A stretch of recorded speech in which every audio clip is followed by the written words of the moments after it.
Good afternoon and welcome to the Federal Executive Forum celebrating 19 years of profiling excellence in government IT mission systems. I'm Luke McCormack. During today's show, we will discuss critical issues facing government and industry leaders with their 5G strategy, technologies, and solutions. With me on today's show are Dr. Tom Rondeau, Principal Director for Future G, Office of the Undersecretary of Defense, Research and Engineering, Juan Ramirez, Director 5G Cross-Functional Team, Department of Defense at the CIO. Captain Brian Lopez, Director of Emerging Technologies, Department of the Navy, CIO. Brian Schromsky, Associate Director 5G Public Sector Architecture Team, Verizon Business Group. Steve Vogelstein, Chief Technology Officer, Nokia Federal Solutions, and Chris Christou, Senior Vice President, Bright Labs, out of the Chief Technology Office, Booz Allen Hamilton. We are talking about 5G. We're going to start with you, Tom. You have a distinguished career out of DARPA doing some outstanding things as far as reaching out to the open community, et cetera, on 5G and Future G, which we're extremely interested in hearing about. Let me send it over to you. Give us the top line. How are things going over there in the research and engineering organization? Yeah, thanks. So we're super excited to be the future G, right? We're not trying to capture ourselves in any generation or stop our prospects for what's happening next. Let me start with the kind of classic take that I've had, which is how the generations have evolved, and there's often this consternation around the different generations, starting with AMPS and 1G, and what those mean for the marketplace, what those mean for the technology. If you look historically, it always seems like the odd generations are the revolutionary ideas. But revolutionary ideas take a while for them to really sink in and settle and have a market that understands how to really utilize them. So I know that there is some consternation over 5G and what it can do today. We're still incredibly excited about what 5G offers us, both from a U.S. economic perspective and also from the national defense perspective. It's incredibly exciting to change it into a software-defined based architecture, which means that you can start doing more iterative upgrades, and it starts leading into a more ICT friendly, information communications technology friendly environment for us to work in. My own work is really thinking about what's next, what's 6G, what's 7G, what's far beyond in any of these ways of communications. And we're going to see these markets mature to be able to utilize what's valuable about 5G, turn that into where 6G will become the core technology that's, I think, going to make all this infrastructure work, much like 4G made the data networks work that 3G proposed to do. So we're seeing these cycles happen, and I think we're trying to figure out and define what 6G even really means right now. It's a really critical time for us to really lock that down. And in the department and within the U.S. government, we're really trying to show the value of security and privacy and resiliency in these future networks, and focus on that, and not necessarily just focus on technical prowess, right? We don't need 10x more data rates just for the sake of having 10x more. We need to make sure that these are open, resilient, and reliable communications mediums. So that's what we're working towards. Hey, listen, we really appreciate the thought leadership coming out of your organization and harnessing the community together to really think about the future and giving us a glimpse of the future. We really appreciate that.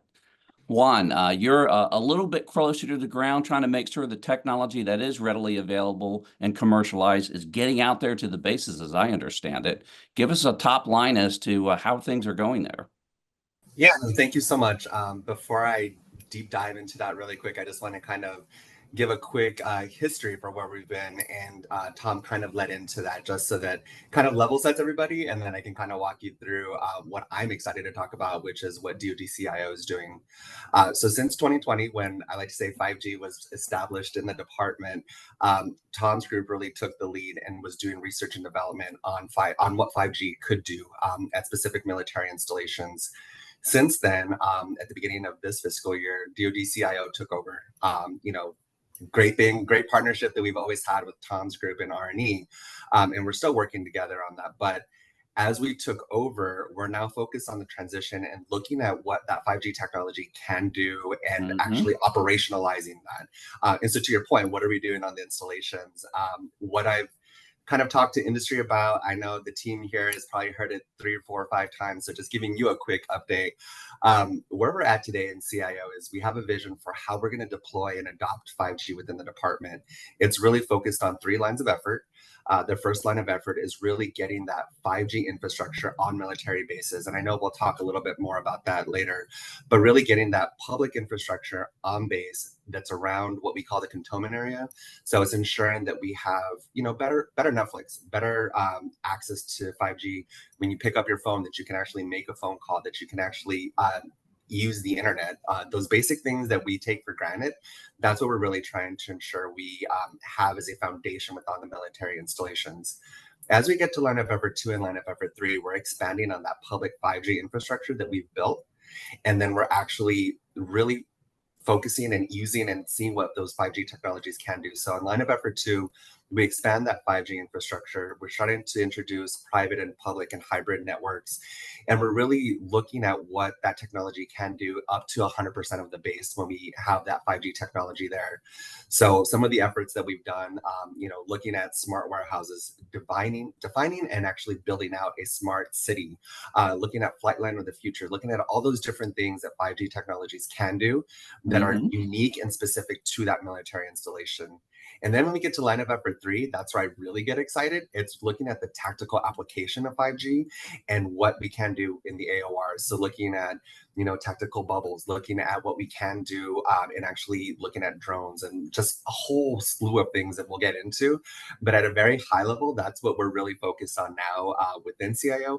It's looking at those enterprise level capabilities, getting that information, getting that technology out to the services, to the military installations. And when I say military installations, the great thing is it's not just focused here in the United States. We're actually looking abroad globally. So we're looking at CONUS as well as OCONUS.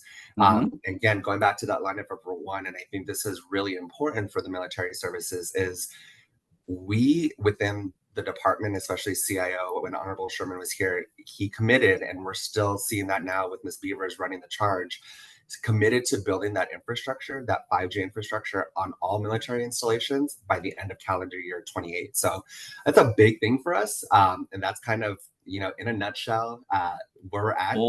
Full steam ahead on the 5G rollout, and that public-private hybrid environment, a real sweet spot for that technology. We really appreciate all the work. Mr. Lopez, talk to us about the Department of Navy and the activity going on there. It seems like you're almost like a blend between what Juan is doing and what Tom is doing. Absolutely. In fact, we started out supporting Tom at OUSD R&E. That's shifted more recently over to Juan. We're still actually supporting both offices and work very closely with them the last few years on all the Navy and Marine Corps projects that we have going on. So some examples of where we're making progress and initiatives within our organization. We've completed the execution of a number of Navy and Marine Corps 5G pilots, prototypes, and projects to support both a variety of morale, welfare, and rec use cases for sailors, and also operational use cases for Navy and Marine Corps missions like 5G smart warehouses that Juan mentioned. To support logistics efficiencies, we have a 5G aircraft readiness project going on, and manned portable 5G networks in a box, and also 5G to support expeditionary advanced base operations. So all these projects are just rolling out. What Juan mentioned was really a focus on expanding 5G infrastructure in general is a serious focus here within the Navy. A recent project that was stood up is really focused on improving infrastructure for peers or shipboard peers, but that has expanded into a larger initiative to support just general improvement in infrastructure across the enterprise. So we've seen progress. Yeah. I'm sorry, please. Well, I was going to say we've seen progress in our employment of 5G technologies like ORAN, that's Open Radio Access Network, dynamic spectrum sharing, network splicing, and we look forward to the development of continued initiatives, how they'll be employed to improve capacity, throughput, and offer cost savings, efficiencies, and speed to deployment. We have seen one other thing that I wanted to mention here because it was such a huge things for our sailors at sea. 5G at sea has really taken hold. We've done some just an initial pilot on the Lincoln, where we deployed a 5G network, connected it to Starlink. So we had huge bandwidth going to the carrier, and that translated into giant morale booster for sailors at sea.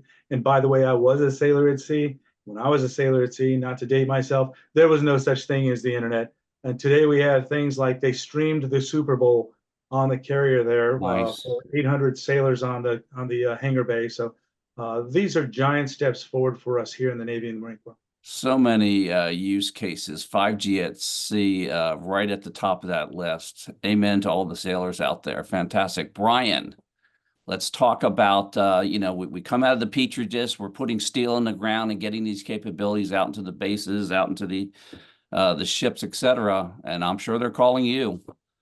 Give us the state of the state. Yeah, thanks, Luke. And just to echo on the previous presenters here on this panel, things are going extremely well for us. And I'll talk about a couple different fronts, right? So first and foremost is still building out the 5G network. Great strides over the last couple of years, actually. Very excited. Actually, our first 5G military installation was out in the West Coast at MCAS Miramar, which we were very excited having that. And going off of Tom and Juan's earlier comments as well, is now we have expanded actually to mostly all of the military installations in CONUS, which we're very excited to actually have fence line coverage as well as outside the fence line, because we understand these military bases are small cities, if you will. So we're very excited about the expansive coverage of 5G and also pushing the envelope, right? So you've heard a couple things here when Dr. Tom Rindeau is like, okay, looking at 6G, we're already gathering requirements for 6G and where we want to go. So it never stops here, which is very exciting, but also aligning with the level of efforts. As I mentioned, building out the public network for line of effort 1. We've also worked with R&D projects for the other efforts, if you will, on the tactical aspects. But I would say not only building out the commercial networks, something that gets lost is actually the procurement vehicles for the DoD in particular, right? So specifically on Navy Spiral 4, which is the main mobility contract for all DoD, there's actually 5G plans and devices on there, which the previous contract, Navy Spiral 3, didn't have those capabilities, right? So not just building out the networks are great, but if you can't connect them, you don't have a means of procurement, doesn't do anybody any good. So actually being one of the carriers awarded that contract is very exciting for us. So having the coverage, the public network, also supporting the efforts from an R&D standpoint as well as tactical. And then as the government moves and actually puts government acquisition procurement vehicles out, can actually take advantage of these great services. So the future is very bright for 5G. Fantastic. And you mentioned the bases being little cities, and those aircraft carriers and all those other vessels, little cities in their own right.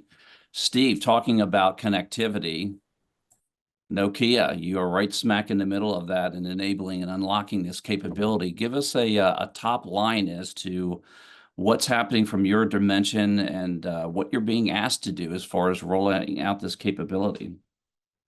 Yeah, so, at Nokia, our focus is to leverage the technology that we've developed. We've invested billions and billions over the years to develop 5G technology that's being rolled out by the big mobile network operators globally. And what we've been focused on is how do we adapt that for the DoD and their use cases. As Juan had mentioned, the 3 lines of effort. The second line of effort really focused on building out private wireless networks for operational technology use cases. You mentioned flight line coverage, training ranges, getting it on ships. And so that takes a different kind of solution. It's not the same thing that you would want to deploy to roll out a nationwide type of network. It needs to be easier to use. It needs to be simpler, more compact. And we've developed those solutions. So we've taken this, technology base that starts with innovations from Bell Labs, building that out, deploying it globally. And we've figured out how we can repackage that in ways that make it easy for the DoD to deploy and enable all those use cases on bases. And I think additionally, Juan's line of effort number 3, looking at tactical use cases. How do we take those and equip a warfighter, which again is a completely different type of packaging that we need. But the key is we can leverage 5G technology and we can leverage that ecosystem. And that's the big win for the DoD is they don't have to pay the bill to develop all that technology.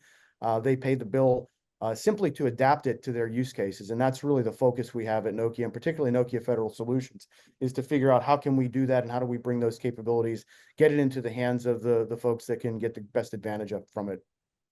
That's what's so exciting about this technology, right? It's got some back end, it's got the mesh capability, these hybrid public, and then the ability to unlock wearables, et cetera. It's just incredible.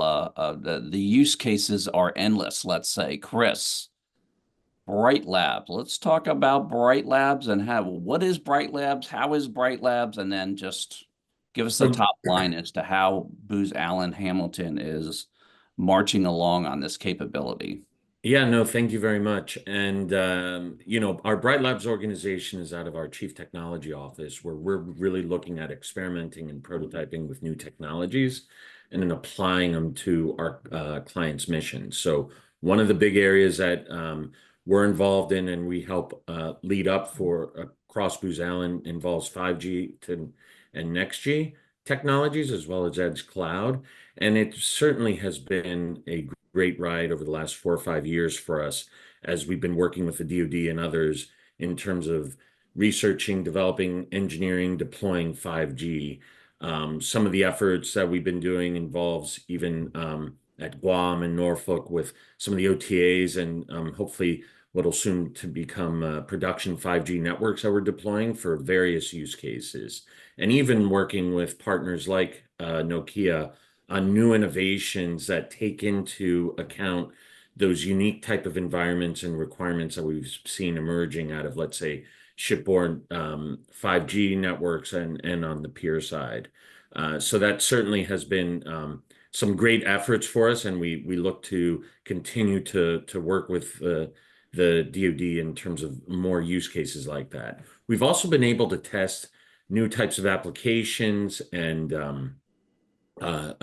devices to really, deploying 5G just for 5G, that doesn't really necessarily solve anything for anyone, right? It's not until you get more rich types of applications and devices that are able to leverage that infrastructure when you really start to reap the benefits. So we've done some AR/VR testing over 5G networks as part of some of these OTA efforts, which has really given us some lessons learned and an understanding of how 5G can improve the performance of those types of applications. We've taken a look at how do we take commercial devices and connect them to private 5G networks, not always a trivial thing, as well as expanding the types of devices that might be out there for certain use cases like asset tracking, types of use cases that we've seen out in Guam, for example. And then finally, Booz Allen has a very rich background in cybersecurity. And as a result, we've done a lot of efforts there. We have an effort out of NTIA with one of the grants to take a look at the security of vulnerabilities associated with ORAN. That was definitely a hot topic initially when people were starting to look at Open RAN and just looking at what the impacts are on the attack surface. And so that's been a big effort of ours, as well as doing other security research and development for other clients across the DoD and elsewhere. And then even commercially, working with some organizations there, service providers and the like, to really understand how do they implement things like security by design when they're standing up new 5G networks. Absolutely. And we need the whole community sort of coming together, including you all, to be able to package this up and make it available to operationalize in those environments. And I know Tom and crew have been doing a lot of good work in the security area. Perhaps we'll touch on that at some point. All right, we're going to take a quick break and we'll be right back. You're listening to the Federal Executive Forum on Federal News Network. Welcome back to the Federal Executive Forum on Federal News Network. We are talking about 5G and the implementation of future Gs, et cetera. And we're going to go to you, Juan, and let's talk about a specific program that you'd like to highlight in respect to the 5G journey. Ooh, that's hard. Well, first and foremost, it's hard just to call out one. I think what Tom and his group have done have been phenomenal for the department.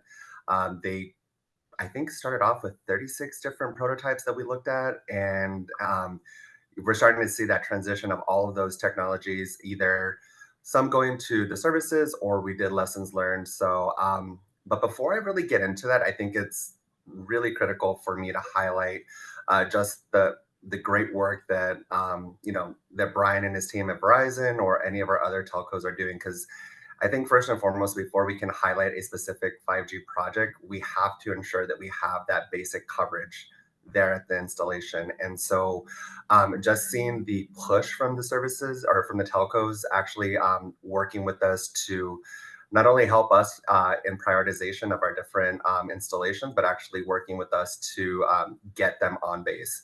One of the things that I didn't cover before was the whole siting issue. And for most of you who don't know what the siting issue is just actually getting the telcos on base so that they can actually build out that infrastructure. So kudos to Brian and his team at Verizon, to all the other telcos for working with us just to actually get that 5G infrastructure first and foremost on base. I think the biggest successful, or not biggest, but I would say one of the projects that I'd like to highlight is just is our smart warehouse. So when you think of logistics, you don't really think of like, ooh, okay, 5G, what can it really do? But it actually sets the foundation for showing what a smart warehouse or a smart city can actually do. So what we did with working with Navy and Marine Corps, we took two bases and we actually transformed and created a smart warehouse. So it actually is re-envisioned what a logistics can do. So we've looked at taking what capabilities existed there, ensuring that we build a 5G infrastructure, looking at taking that normal manual process and actually whittling it down and automating it. And it's kind of funny when you think about these things where it's like the aha moment. You're like, why haven't we done it before? That's what we're doing today. And it's really the power of what 5G can do. But not only that, we're actually able to take what we've done within that logistics spectrum and expand it. So we're actually starting to see other interagencies come and want to work with us. So looking at what DLA wants to do with us, as well as seeing how the other services can partner with Navy and actually make use of the core that we've established at the different bases, and then actually looking into expanding that technology. So when we talk about 5G, it's not just looking at what one project can do, it's actually what that enables across the interagency as well as across the services. And it really is a testament to looking at how we within the department are trying to maximize 5G. So as we know, resources are limited. We don't have a never-ending budget. I wish we did. Actually, I wish I had that in my own bank account. But what we try to do is when we create something, when we adopt it and we're scaling it to the enterprise, it's really looking at how other services can benefit from that. So that's just an example of what we've been able to do. So it started off with a need, looking at what we can do with contested logistics, automation, automating it, looking at what we can do from just taking that normal manual process, scaling it. We can now look at what the effects are and actually building a smart installation, and then leveraging that technology and ensuring that we can now pair off and look at other installations and make use of that one investment. So that's just one of many things that we've done. Tom can probably go into a lot more. Like I said, there's over 27 or 36 projects that we started with. Absolutely. And what you're doing there is highlighting the, so many use cases that can be sort of reimagined, right, with the use of this technology, which is absolutely fantastic. Steve, Nokia, let's talk about you have the opportunity to stripe across all these different agencies and quite frankly, the private sector as well. Give us an example, if you would, that you'd like to highlight a program where you've been able to bring this technology in and perhaps reimagine an environment. Yeah, well, I can think of several, so I'll try to keep this focused. Try to get it crisp on one. We're trying to pack it all in here. I think a big one that we've been doing a lot of work on is our training ranges. you think about these bases, they're very, very large areas that they cover. And as you're running training exercises, for a commander to be able to monitor that training exercise is a huge benefit. That's tough to do today. When often they don't have very good comms. They got maybe LMR covering things, so you have sort of walkie-talkies. With 5G technology, we have the ability to completely cover the training range for monitoring the training activities. We can, do things like connect drone swarms and different types of activities, new TTPs that didn't exist before that you can then take even into the battlefield. So that's one area that we've actually been working on for quite a while. Another one, and I'm not going to talk about this one because I think Chris will probably talk about it, but getting onto ships that was mentioned earlier is another area that we've been focused on that we think is super valuable. Very important, and again, some of that capability that's being enabled in those environments couldn't even imagine years ago. Tom, I'm going to throw it up to you. You are working on a variety of advanced programs to unlock this capability and sort of see into the future. You want to highlight one of those?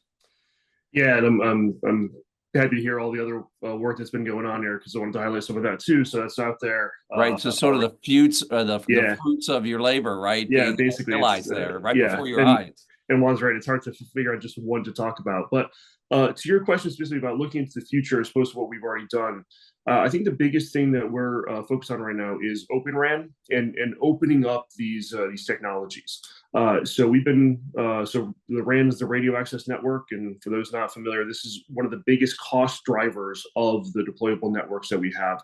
And our good friends at Nokia are experts at making them. So we love the equipment they made, but we in the DoD need a lot more access. And to Steve's earlier point, it's great when we can buy commercial technology and then adapt it to our own purposes. It's very difficult for us to go to a Nokia and say, hey, we know that you make millions of these a year. Could you make 1,000 special ones for us? As opposed to being able to tune it ourselves. And opening up these systems allows us more access, more observability. So it's going to increase security. It's going to increase innovation. And so we've been really working towards incentivizing the marketplace and the vendors out there to be creating interoperable components to the RANs that can combine together. We've run the 5G challenge where we were actually showing how you can take different vendors' components and fit them together over the open or the ORAN Alliance interfaces. And that worked great. We showed interoperability of handover capabilities across Open RAN technologies. And then we've shown the important RAN intelligent controller, so the RIC, that is the way that we can build applications that control the RAN and control the network through third-party apps running on these Open RAN platforms. And so we ran the RIC forum back in March, showing that we can create applications that are good for spectrum efficiency and energy efficiency. So we can lower the cost of running these networks based on novel approaches to data analysis and management of those networks. So that's the basis of what we're trying to go to for the next generation of technologies. I'm even working beyond that, where I'm looking at an open source software solution to these. So not just open architectures, but even going into the source code. And as I say, what Linux did for the internet and what Kubernetes did for the cloud, we need that same revolutionary idea for the future of wireless telecommunications. And we want to build that platform that the US and our allies and partners can take advantage of to offload the burden to everyone and then build differentiation on top of it with new applications and an ability to use it, and below it for novel hardware and improved energy efficiency of the systems that we can deploy. Amen. Software as infrastructure and really starting to drive up the value chain there. And really hats off to everything that you all are doing to plow that path and make that available to the community. Brian, meanwhile, you're down on the ground, putting steel in the ground, enabling some of these capabilities. Give us a really cool use case that you'd like to highlight. Well, I want to go back to a couple of things that I heard. Well, first of all, definitely wanted to highlight the smart warehouses, both at Coronado and Albany, Georgia. They've been a giant leap forward. Coronado is turned into more of a research and development network that's being transferred over to Navik Pacific today. But the smart warehouse at Albany, Georgia, the Marine Corps smart warehouse, has just been a giant success. Not only have we had sponsorship, resource sponsorship, we've had champions within the Marine Corps, and there's been a partnership developed with the Defense Logistics Agency to help support that network going forward. And they've started to transition a lot of the manpower intensive activities they did before and processes now to automated processes. So I'll leave it at that, but I also wanted to talk a little bit about what I think is a giant leap forward for just general transport and infrastructure that I think Brian mentioned, the Spiral 4 contract. I sat the technical evaluation board for that back in January with NAVSUP. I was the Navy lead for that. A DoD-wide wireless mobility contract. I think it was around $3 billion awarded, 10-year period of performance. And what that's going to do is going to allow us the ability to procure these types of services that Tom was just mentioning at will. It is focused mainly domestically, but we're hoping that we can now transition and do an OCONUS or overseas similar contract going forward in the next year or so. Hey, and hats off to doing the heavy lifting on that. That's tough stuff. People underestimate that. And the technology is great, but if you can't get access to it, right, then you end up making, subpar decisions oftentimes, right? So I really appreciate the level of activity. Chris, let's talk about use cases that Bright Labs is rolling out. Yeah, I mean, there have been a number. I mean, first one that I want to highlight, Steve mentioned. Give us the cherry on top there. Yeah. Yeah. The first one is, with our work with Norfolk 5G OTA, some of the innovations that we've been able to realize, especially shipboard, and really we're rolling out some first of its kind with Nokia features on 5G networks, especially involving standalone technology. So that's certainly been exciting. And then also our work out in Guam in terms of enabling future asset tracking capabilities there, where we're not only building a 5G network, but also using new technologies to improve how they track assets that are arriving there, and it's such an important part of the world. And then also, we've been working with some innovative startups.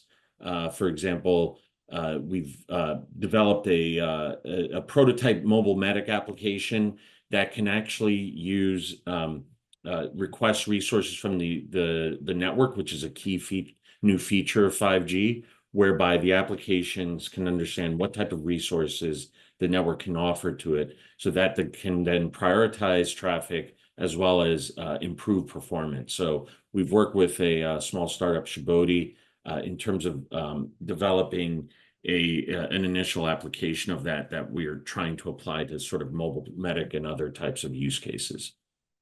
Sounds interesting that you're able to suss out that type of capability and make it available. Brian, number 2, let's talk about Verizon. You have a variety of use cases, no doubt. Give us a real juicy one here. I would say a juicy one. It's a most overlooked one. I would say one of the darlings we see with 5G and our rollout is fixed wireless access, right? So the ability to actually provide broadband services. And this is very key. As was mentioned by Captain Lopez, right, the migration to Navy Spiral 4, as well as other mediums of transmission are being decommissioned on things like the EIS contract, right? So think TDM services. And it was mentioned by Juan as well as others, if you're talking about a smart base, I got to connect, and we're doing this today, right? Monitoring the solar panels on base infrastructure, right? Call boxes, right? For emergency services in a parking lot, right? At a military installation. You name it, right? We're seeing this with all branches in the military in particular, this digital transformation. It gets, it's an important concept, but, we're starting to get into the weeds, if you will. And, as we're building new facilities or upgrading facilities, as copper is going away, can we inject 5G technology to provide a best user experience? When we say best user experience, not just having broadband services, but at a cost-efficient manner, right? I was meeting with one group from the Navy in particular, like, yeah, we have to monitor this fuel farm. I said, really? And he said, yeah, I got $1 million quote to trench fiber down there. And I'm like, you could do that for 5G for less than $5,000. And they looked at me and they're like, what? I'm like, yes, you could do that. And You could have that up and running in almost 20 minutes, right? Or wait 20 days, if not longer, to coordinate the building permits and all that fun stuff, right? So I think that's one of the things I look at 5G is, you have something as common as something like fixed wireless access, but as we have our great partners from the DoD, there's this little, I would say, confusion. Now you have the contract vehicles, but now we're starting to see the breakdowns and saying, hey, do I need an ATO, or is that a plan of record? And really, you're taking things off the shelf, right? A contract vehicle, a certified device, and then applying to various use cases out there, either speed of use or decommissioning of a legacy service. So that's where 5G, something like fixed wireless access, it touches everything that is being mentioned here, which is a really good use case, I would say. Overall. Really, and the technology is really allowing you to reimagine these capabilities and unlock your thinking towards these various use cases, which is incredible. All right, we are going to start talking about priorities. I always like to focus on the top priority. Tom, I'm going to start with you. I know there's a lot of things you've got in the job jar for this year, but what's sort of the number one focus that you all are really zeroing in on in the research and engineering group for this year? Yeah, we have there's probably two, well, actually there are four priorities, but let me just focus on two of them. I already mentioned our open source software model. So we've been working across the industry and across US government to establish our prospects for that. We call it OCUDU, the Open Centralized Unit Distributed Unit. A little bit jargony there, but that's those are terms from the Open RAN world. But yeah, so OCUDU is what we're pushing here to try to unify the community around a platform of open source software for 6G, so that we can drive the rest of that innovation that I've already talked about. Another effort that I want to mention is our ability to collaborate across the globe. We are a global fighting force for all of our warfighting and peacekeeping efforts around the world. We need access to this technology, and we can do it in two ways. One, this is our Marine speaking. If we come across a place where we need to move tanks across a body of water, if there's a bridge that supports those tanks, we use the bridge. If not, we build our own bridge. So we need both of those technologies available to us. Can we use existing infrastructure? And if we can, let's use it. And now we need to understand the security of using that infrastructure. And if we can't, how do we deploy our own? And so we've been working with NATO and then across with the Indo-Pacific Command in both cases. How do we build this deployable technology, and how do we build warfighting capabilities on top of it? So we're going to be studying that with NATO. We've been studying that with NATO actually for the past couple of years.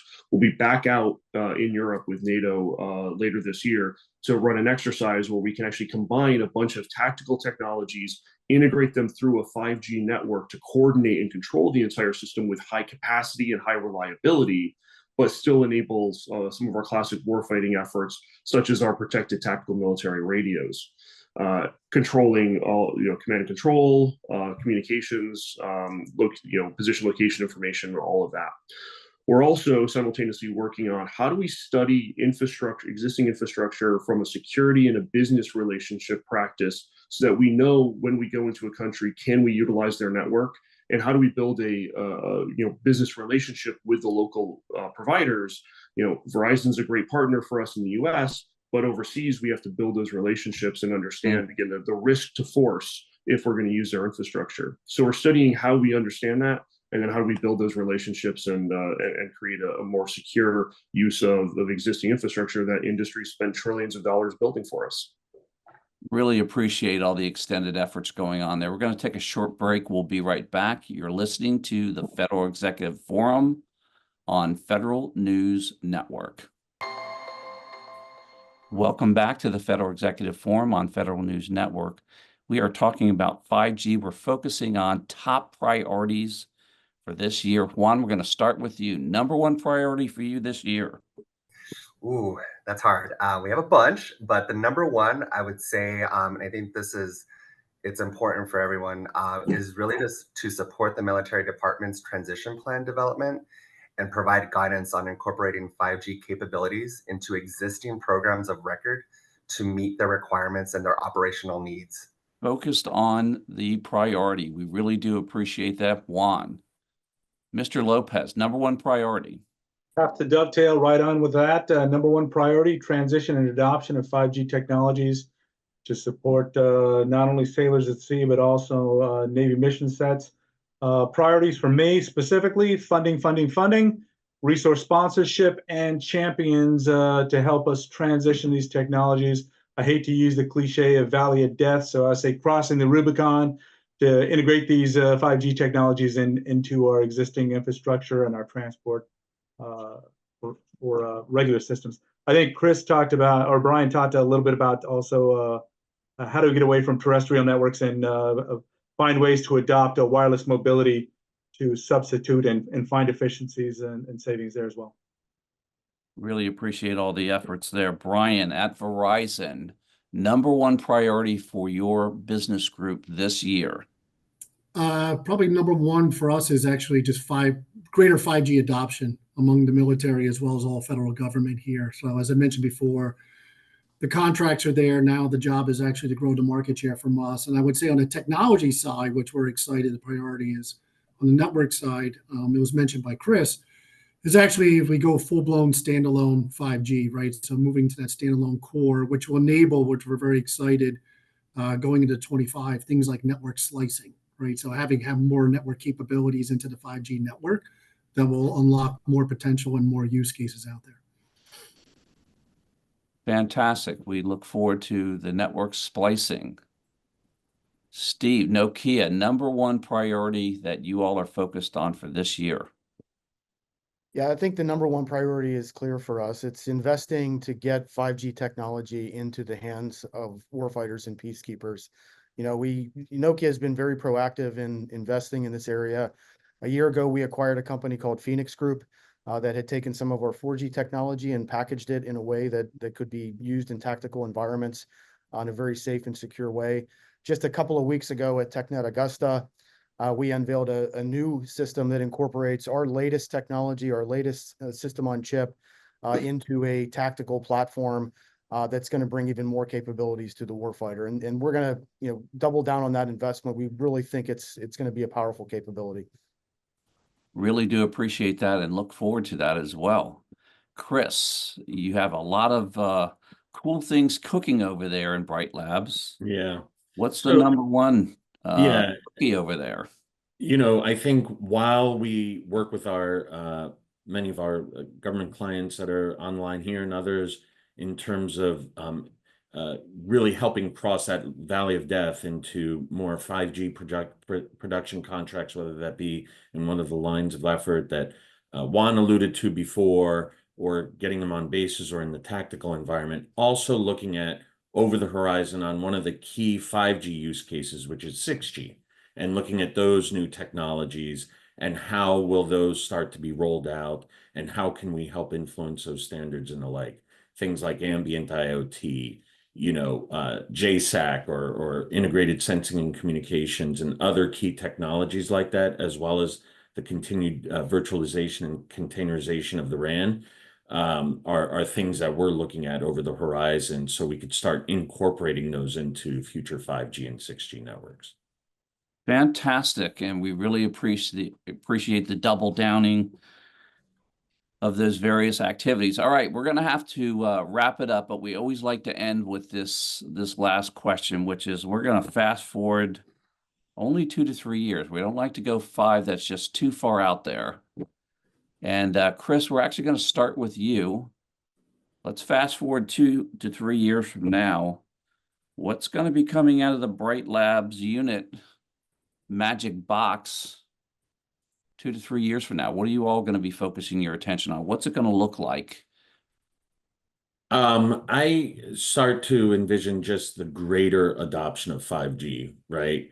And then really starting to get those, I think someone else had mentioned it before, into those programs of record where it's less of, that we're supporting specific experimentation or prototype efforts, and it's more that it's being integrated into some of the other systems that Booz Allen is involved in building, whether that be in the tactical environment or elsewhere.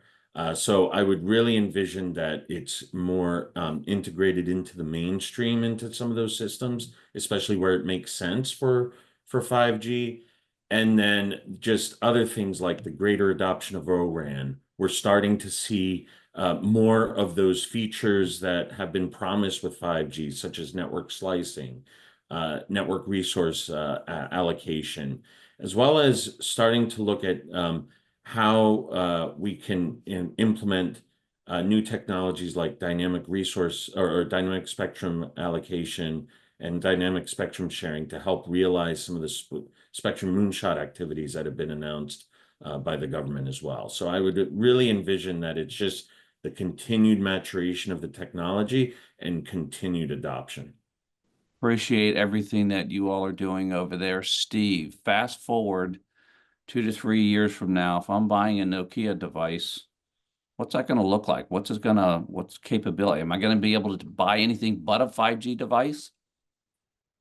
Well, I think, the systems that I've talked about, deploying 5G network in a box, being able to take that with you, that's going to get smaller, lighter, more capable in the next couple of years. I think the base deployments, we're going to see those really rolled out.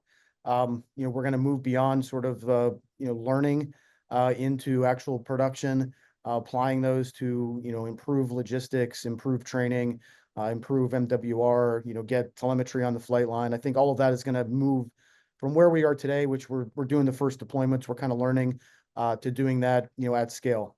So those would really be the two big things, better equipment, smaller, lighter, faster, and production scale deployments across facilities. And of course, always more affordable. So we really Absolutely. appreciate everything I just had to put that plug in there. We appreciate everything that Nokia is doing to unlock this capability. Brian, Verizon. So in 2 to 3 years, From now, where are we going to be? It's going to be 5G everything, right? it's going to be 5G everything. I think Is it going to be 6G? we're already working on 6G, as crazy as that sounds, right? And generally, a generation is about 10 years from the next one. So Okay. 4G was 2010, 5G was around 2019, 2020, right? So you're already going to be halfway there for 6G. But I would say we're going to see some, because we're all talking today about 5G, it's mostly outdoor, right? I see a proliferation of more 5G indoor coverage, neutral host networks. We're starting to see this on the civilian side, and it's bleeding to DoD. So we're not talking about flight lines, everything else, but just office buildings, right? I want to have that same experience that maybe I'm teleworking today, that I want to take my device, go in the garage, go in the elevator, go to my office. And the whole key is I maintain that, say, Microsoft Teams call. I do not drop the call or the video session. That can only happen when you start addressing indoor infrastructure, right? And with the countermeasures that the DoD has, as well as other agencies, you're going to see a resurgence. We're already starting to see in a couple instances right now, is not just talking about outdoor coverage, but also indoor coverage. So you're going to see a lot of buildup over the next 2 to 3 years of just providing in-building coverage. We really do appreciate that. And for to representing everyone on the planet Earth, can you please get us that coverage in those concrete garages? We really do appreciate everything that Verizon is doing to help unlock these capabilities for the warfighters. Speaking of which, Mr. Lopez, 2 to 3 years from now, what can we expect to see on a ship? If I'm a new sailor, I'm out there on a brand new spanking nuclear aircraft carrier. What kind I think of it's capabilities am I unquestionable. going to have? We're going to see a proliferation of 5G networks at sea. I think you're going to see 5G networks within the battle group, maybe even among and between the ships. We'll see a proliferation of 5G networks in DDoS environments and forward operating bases. And I think if you can imagine, we're kind of seeing what's happening already on the warfighting side with the war in Ukraine. They're using networks to control unmanned resources and weapons there. And I think the last thing we're going to see really a proliferation is of connectivity to space transport, which is really going to enable the 5G network in these DDoS environments. And Tom is probably working very closely with our teammates on that. A lot of linkage and capability that's going to be enabling a lot of that capability out at sea. We really do appreciate that. And you're on your bases, et cetera. Juan, fast forward 2 to 3 years from now, what is your organization going to be focused on? Well, Luke, I'm going to say, don't kill me because a lot of what I'm going to say has been repeated. And the reason why I think it's important and I want to stress that is because what you're seeing today is you're seeing industry plus the department talking. And you're seeing them being able to, not only the department providing what our requirements are, but industry listening and helping us get there. So, like I said, I'm going to be a little bit repetitive, but the biggest thing that you'll see, especially in the next 3 years, kind of by the lines of effort as I talk to, 5G commercial infrastructure, both indoor and outdoor build out at all military installations. Remember, by the end of calendar year 28, all CONUS and OCONUS installations will have 5G. We'll also see smart bases that leverage commercial 5G for a wide variety of use cases that benefit military and civilian personnel, creating efficiencies and innovation. And the integration of hybrid or private 5G is needed for those DoD unique needs. You'll see deployment of private 5G networks at specific sites that meet unique mission, performance, and security requirements. And then what I would like wrap up with is 5G paired with complementary emerging technologies like artificial intelligence and AR/VR to improve and innovate government processes and achievements. So I would say that's what you're really going to see in the next 2 to 3 years. Wow, that's spectacular. And the community is certainly looking forward to that. Tom, fast forward, which you live in a fast forward type of world there. But if you can sort of pull out of the petri dish and look at what it's going to be like in 2 to 3 years, you're doing some fascinating work in the open source area, et cetera. What's your expectation of where you're going to be with those various activities 3 years from now? Yeah, it's hard. It's almost hard to think just 3 years ahead, right? I think John Tukey was famous for saying 10 years is product development, 40 years is research. So you're really restricting me here. No, what I want to bring up is our competition with China and their continued push for leadership positions in the standard bodies. Their ability to understand them, to figure out the rules for winning their battles in the standards world. We saw them grow in the 5G world. We're very concerned about what's happening in 6G, and we need to continue to work together across the U.S. government with our industry and with our partners and allies around the world to make sure that we are competing in this space of defining the next generation technologies. Because what you're going to start seeing in the next couple of years and into the 6G world, integration of AI as a core component of running these networks. So AI needs a lot of data, and that data has to come from somewhere. And how do we manage that data and protect that data in order to run these networks? We need to be defining those values around how we manage that data. It was Steve that brought up integrated sensing and communications. It's a big topic for the future of potential revenue, new markets for how the data, these cellular networks deployed around the world are transmitting energy and they're receiving energy. So they're listening to everything. And the more we can pull out of what those signals mean, the more we can understand about the world around us. So you can start doing things like detection of people, of traffic, drone swarms. How do you manage the traffic patterns of drone swarms and understand them at scale? These networks might provide that by just integrating sensing capabilities into the communications world. Well, if you start doing that, you start thinking about all the benefits of that. You also start thinking about all the privacy challenges that that's going to create for us as civilians. It's also going to create a lot of operational challenges for our warfighters and peacekeepers around the world. So we need to be thinking about these as core problem sets for us to be working on. And for the US really needs to start taking the leadership position in creating these technologies and creating the policies and regulations that manage the data behind these technologies so that we can export them together and so that the rest of the world can uptake those core concepts that we can build as a country. Those are the current challenges where we're trying to push towards. And we really do appreciate the call out on the China play there, right? We've got to fight that fight on all fronts. Yeah. Well, every once in a while we have just a tiny little bonus round. I'm going to let Mr. Lopez have this one. And as you're out there deploying this capability, top lesson learned that you'd like to share with the audience, right? You all are out there on the vanguard, sort of pushing the envelope. Number one lesson learned. I think the number one lesson learned, and I think probably everybody here will agree, is the challenges associated with transition and adoption of the technology. And that goes for industry and our government partners. The contracting vehicles we use, if we use the FAR process, it's a dual-edged sword. It takes a little bit longer. If we use the OTA process, it's a little bit shorter, but we cut out some of the steps. So there's dangers with that. But funding, resourcing, championing, all of these things are just the challenges of bringing the technology. And by the way, that goes for any new technology, any emerging technology we have. That, I mean, it's not just 5G. Amen. It's the very same story everywhere. Funding, resourcing, champion. You can't. I can't overstate that for how we adopt new technologies, and that really goes for 5G here.